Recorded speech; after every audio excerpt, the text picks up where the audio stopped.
안녕하세요. 책사랑 오스컨입니다. 월간주간 2024년 1월호 세상을 보는 힘 월간주간 삶의 향기 이케다다 이사쿠 국제창가회장 세계 평화의 큰별지다 기사 내용 소개해드리겠습니다. 삶의 향기 평화에 향한 열정으로 수놓은 환희에 찬 95년 여정 이케다다 이사쿠 세계 평화의 큰별지다. 이케다다 이사쿠 국제창가회 회장은 거인이다. 그를 소개하는 수식어는 두세 개로도 부족하다. 불교 철학자였고 평화운동가였으며 교육자이자 다작의 문인이었다. 창가학회에 입문한 19세부터 영면하기까지 70여 년간 전 지구적 평화 구축사의 중심에 그가 있었다. 그가 심은 평화의 씨앗은 싹을 틔어 만발의 봄을 재촉한다. 2023년 11월 15일 95세를 일기로 타계한 영원한 청년 이케다의 꿈과 성취를 쫓았다. 인간주의 가슴에 품은 청년의 꿈과 성취, 냉전의 벽 허물고 대화의 시대에 한 거인의 족적, 이케다 다이사쿠 국제창가학회 SGI 회장이 지난 11월 15일 95세를 일기로 서거했다. 창가학회는 11월 18일 공식 발표를 통해 이케다 회장이 노환으로 도쿄 신주쿠 자택에서 생을 마무리했으며 장례는 가족장으로 거행됐다고 전했다. 불교 철학자, 평화운동가, 교육자, 작가, 그리고 시인으로 대화를 통한 세계 평화 증진에 평생을 바쳐온 이케다 회장의 삶은 곧 창가학회의 역사나 다름없다는 평가를 받는다. 창가학회가 본격적으로 성장하던 시기 그 중심에 이케다 회장이 있었기 때문이다. 이케다 회장은 19세에 창가학회에 입문해 창가학회 제3대 회장과 명예회장, 국제창가학회 회장으로 조직을 이끌었다. 국제창가학회는 현재 192개국 지역에 1200만여 명의 회원을 둔 세계적인 불교단체로 성장했다. 창가학회는 13세기 일본의 니치렌이 설한 불법을 신봉하는 제가 신도단체다. 창가는 가치를 창조한다는 뜻으로 생명의 가치와 평화의 가치를 일컫는다. 한국에선 남묘호랭개교로 잘 알려져 있다. 남묘호랭개교 봉창은 묘법연화경, 법화경을 주 경전으로 삼고 있는 창가학회 수행법이다. 니치레는 인간의 존엄과 평등을 강조하고 우주 생명의 근본적인 법화경을 실천하면 누구나 부처가 될 수 있다고 설파했다. 1930년에 교육자였던 마키구치 스네사브로가 제자인 도다 조세이와 함께 인간주의를 바탕으로 전 인류의 행복과 번영, 항구적인 세계 평화 실현을 목표로 창가 교육학회를 만들고 초대 회장이 됐다. 마키구치 회장은 창가학회가 추구하는 생명의 가치, 평화의 가치에 위배된다고 생각하여 군국주의에 맞서 신사참배를 거부하다 치안유지법 위반과 불경죄로 체포된 뒤 옥사했다. 19세의 평화주의자 도다를 만나다 마키구치 제자인 도다 조세이도 군국주의에 저항하다 2년간 투옥돼 고초를 겪어야 했다. 1945년 그가 추록했을 때 일본은 패전으로 황폐화됐다. 창가학회도 사실상 괴멸 상태에 놓여 있었다. 도다는 단체 이름을 창가학회로 바꾸고 만인 존엄과 평등 사상을 바탕으로 하는 사회를 구축하고 고통받는 민중을 구제하기 위해 니치렌 불법을 넓혔다. 1947년 8월 14일 창가학회 좌담회에서 도다와 19세 청년 이케다의 운명적 만남이 이뤄졌다. 도다가 입정한국론, 니치렌이 1260년 당시 가마쿠라 막부의 최고 권력자인 호조 도키요리에게 제출한 권력자의 잘못을 지적하고 정의를 밝힌 간언서를 강의하는 모임에서였다. 유소년기에 전쟁의 참상을 직접 목격한 이케다는 공습으로 삶의 터전을 잃은 데다 폐병에 걸려 늘 죽음의 그림자가 따라다녔다. 다시는 이런 역사를 되풀이하지 않기 위해 무엇을 해야 하는가를 고민하던 이케다는 도다의 명쾌한 철학과 인격에 매료됐다. 훗날 이케다 회장은 당시를 이렇게 해고했다. 자신의 신념을 위해 투옥된 사람의 말에는 무게가 실려 있었습니다. 저는 직감적으로 도다 선생님을 신뢰할 수 있다고 생각했습니다.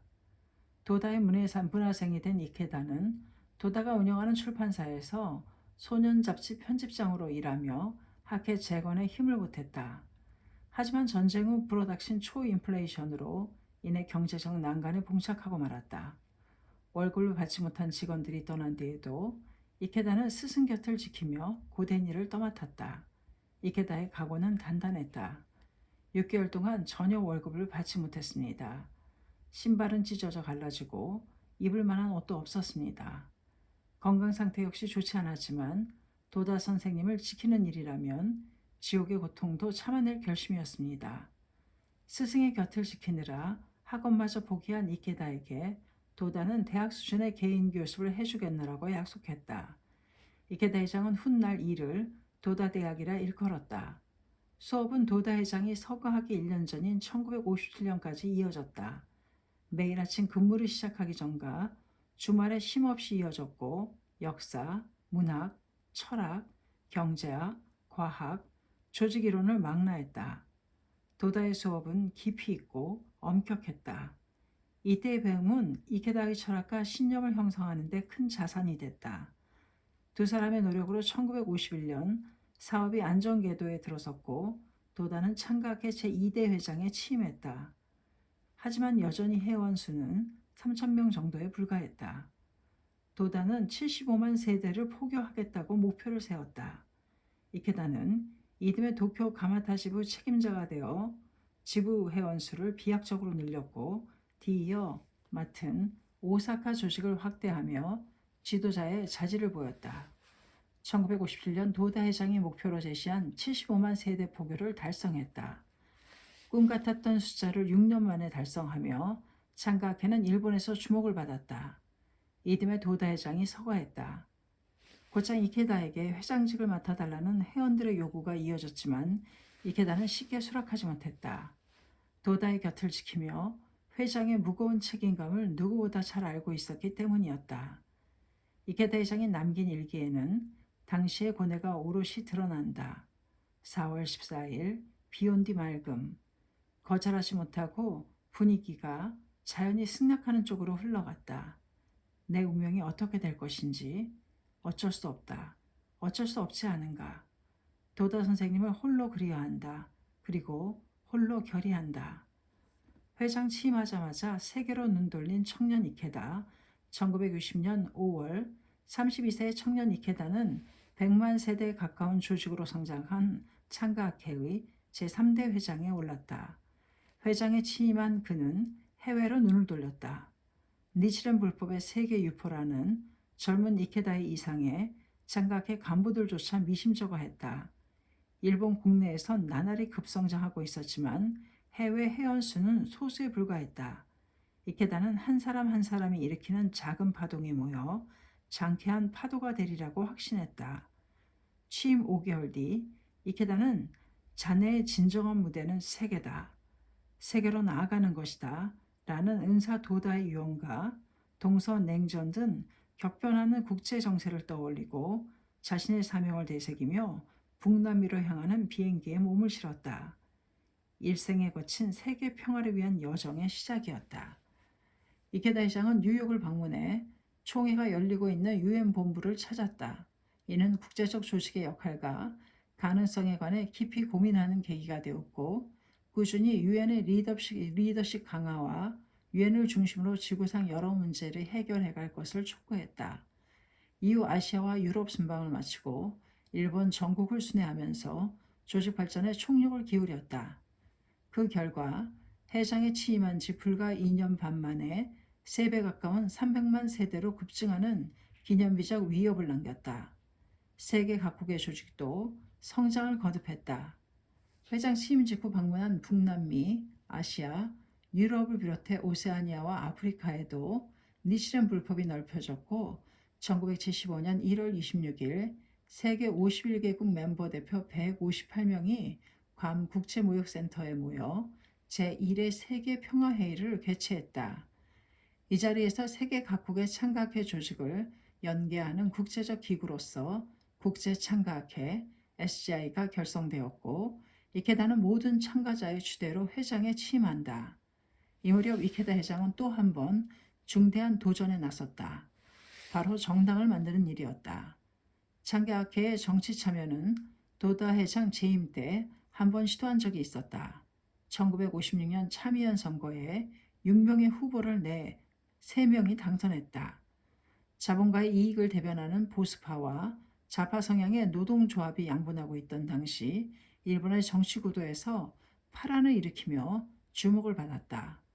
더불어 노조와 보수 세력 양쪽에게서 탄압받는 구실이 되기도 했다. 냉전 빼닮은 일본 정치, 대중정당으로 개혁도모, 무소속으로 활동하는 데 제약이 크다고 판단한 이케다 회장은 학회 출신 정치인들이 사명을 완수할 수 있는 우산이 필요하다고 판단했다.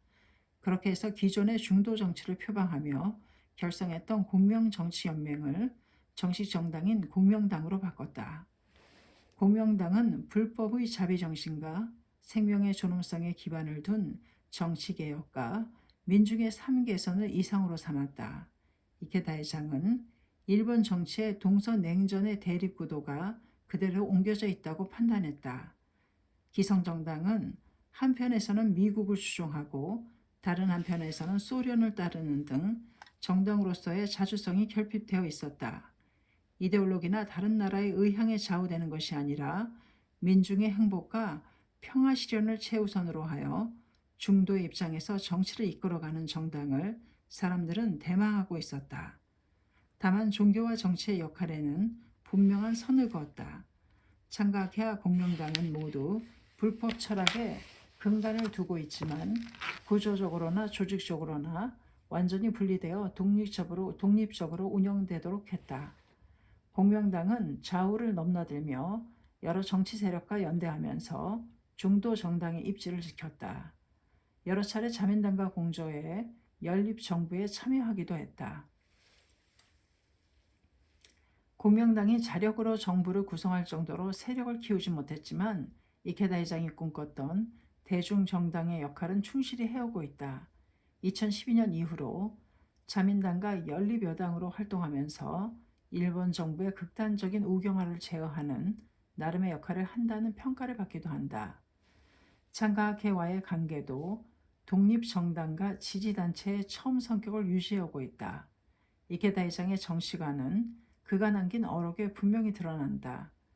우리는 정신이라는 토양을 일구고 정당이라는 종자를 심었습니다. 앞으로도 계속 응원하겠지만 그것이 어떻게 자라서 어떤 꽃을 피우고 어떤 열매를 맺을지는 초목 자체에 맡기는 수밖에 없습니다. 1960년대에 이케다 회장이 지구촌에 뿌린 씨앗은 1970년대에 들어 싹을 틔우기 시작했다. 그가 세계를 무대로 한 활동은 창가학회가 신봉하는 니치렌 불법을 근간으로 해 현대사회가 직면한 지구적 문제를 극복할 철학적 토대로 작용했다. 이케다 회장이 그 도구로 선택한 건 문명을 뛰어넘는 대화였다. 1970년대는 대립의 시대였다. 미국과 소련을 필두로 한 자유주의의 진영과 공산주의 진영의 냉전 대립이 최고조에 달했다. 위기감이 고조될수록 대화를 향한 인류의 열망도 덩달아 커져만 갔다. 다만 서로를 향해 섣불리 손을 내밀지 못하는 두 진영 사이에서 이케다 회장은 가교를 위해 스스로 몸을 내던졌다.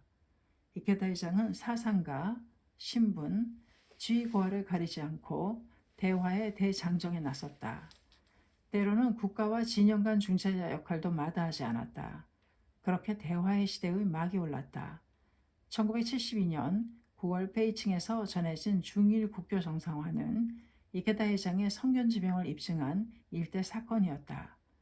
이케다 회장은 4년 앞선 1968년 9월 8일 중일 국교 정상화 제언을 발표했다.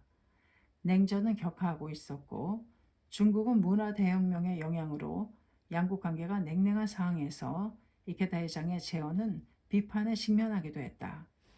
그러나 양국 관계의 돌파구를 바라던 이들에게 이케다 회장의 말은 천군만마를 만마와 같았다. 앞서 창설한 공명당도 제 역할을 톡톡히 했다.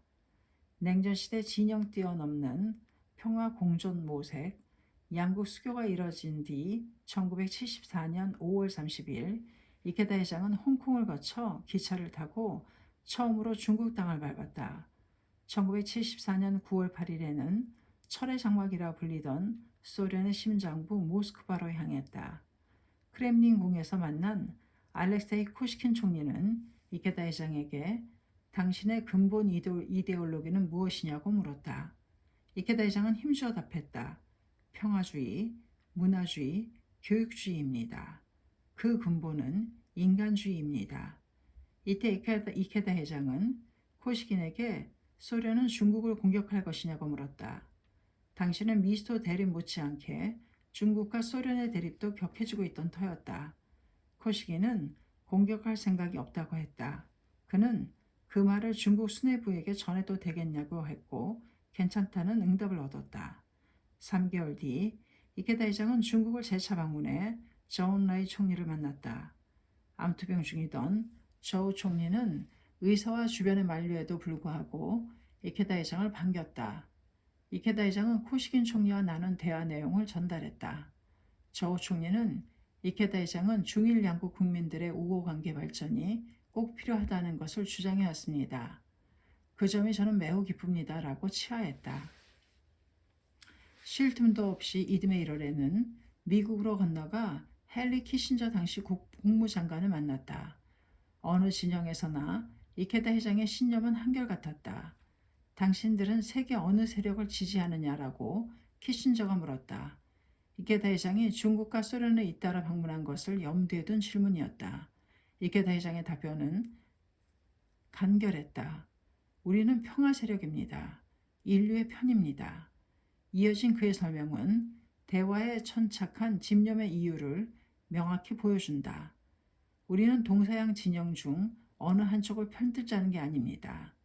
중국 편을 드는 것도 소련 편을 드는 것도 미국 편을 드는 것도 아닙니다. 우리는 평화 세력입니다.